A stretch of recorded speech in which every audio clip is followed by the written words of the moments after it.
화학과 화학공학은 엄연히 다른 분야라고 한다. 화학에서 물질의 여러 가지 특성과 반응을 다룬다면 그 화학물질을 실생활에 접목하기 위해 공정이란 단계를 거치는 것이 화학공학. 때문에 거의 모든 공학 분야에서 필요로 하는 화학공학 기술자들은 공학의 팔방미인으로 통한다는데 어디 계세요? 저희요? 안녕하세요. 엔지니어 분야 화학공학 기술자 한낙균입니다. 안녕하세요. 연구개발 분야 석유화학공학 기술자 박지원입니다. 일반 화학물질은 자체만으로는 부가가치가 낮잖아요. 그래서 거기에 공학적 지식을 더해 부가가치를 높이는 기술을 하는 사람들이 화학공학 기술자라고 할 수가 있습니다. 저희 석유화학공학 기술자는 석유를 통해 인간의 보다 나은 생활을 향상시키는 데 기여하고 있습니다. 자, 이제 무궁무진한 석유화학공학의 세계로 출발해 볼까요? 우선 우리 일상생활에 널리 사용하고 있는 고무와 플라스틱은 석유로부터 만들어지게 되는데 이들은 석유로부터 바로 만들어지는 게 아닙니다. 예를 들어 타이어와 신발의 주요 원료인 고무는 석유로부터 여러 단계의 석유화학 공정을 거쳐 부타덴이라는 화학물질을 만들어지게 되는데 이 부타덴을 좀 더 쉽게 설명을 드리면 여러분들이 좋아하는 솜사탕이 있습니다. 솜사탕은 설탕으로부터 만들어지게 되는데 여기서 설탕을 부타덴이라고 생각하시면 되고 솜사탕을 고무라고 생각하시면 되겠습니다. 처음에 설탕 알갱이들이 여러 가지 과정을 거쳐 큰 크기의 솜사탕이 되듯 부타덴 여러 개가 모여서 큰 크기의 고무로 되는 것입니다. 이렇듯 석유로부터 여러 가지 화학물질을 만들어내는 일을 설계하거나 연구하는 게 저희들이 일에 되겠습니다. 그 후엔 이렇게 개발한 화학물질과 설비 시스템을 운영할 공장 또는 기술들을 찾아 의뢰하는 거죠.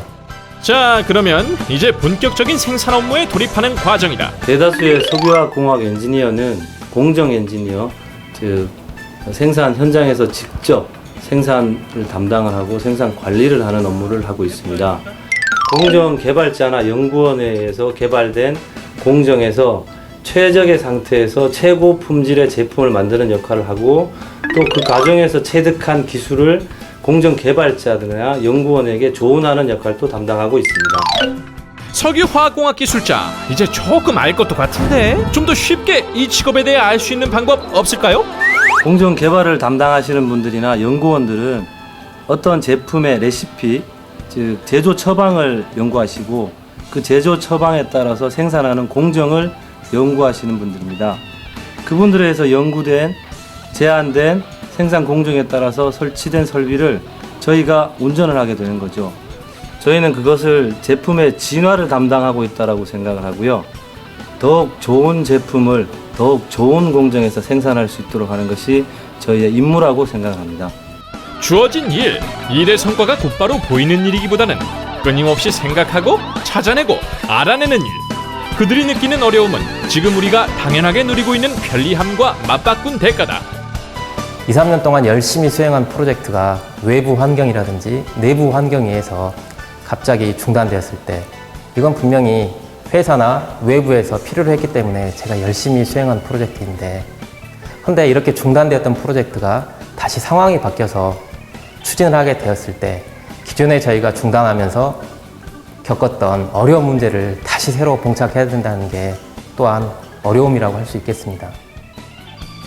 하지만 이 모든 곳이 무대가 되는 것이다. 공학의 팔방미인이란 별칭에 맞게 어떤 산업 분야든 제조 공정이 필요한 곳이라면 화학공학 기술자들은 환영받는다고 하니 내가 바로 이 무대의 주인공. 근데 주인공이 되려면 어떻게 해야 하나요? 언젠가 미국 화학공학 설계대의 문제로 당신에게 연간 몇 톤의 석탄이 있다고 가정을 하고 화력발전소를 지어보시오라는 문제가 출제된 적이 있습니다. 이 문제를 풀기 위해 물류, 저장, 부산물 처리와 같은 기초 모델링을 한 다음 경제성 평가 후에 10년간의 이윤에 대한 경제의 흐름을 모델링하는 문제가 있었습니다. 이 모델링을 하기 위해서는 당연히 수학이 필요하고 이외에 물리, 화학과 같은 기초 학문에 대한 지식도 필요로 합니다. 석유화학 산업은 위험물질을 다루거나 환경에 유해한 유해물질을 다루는 경우가 많기 때문에 세심한 주의력을 필요로 합니다.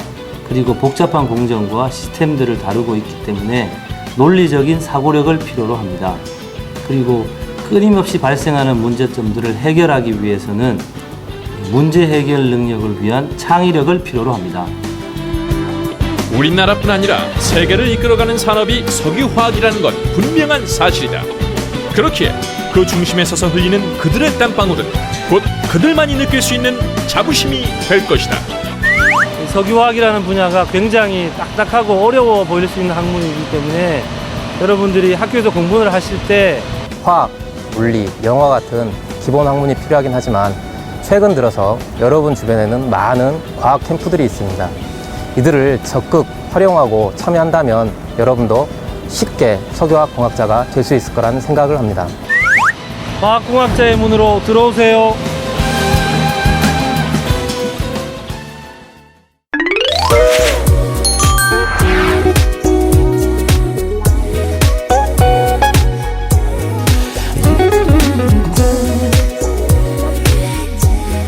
Thank you.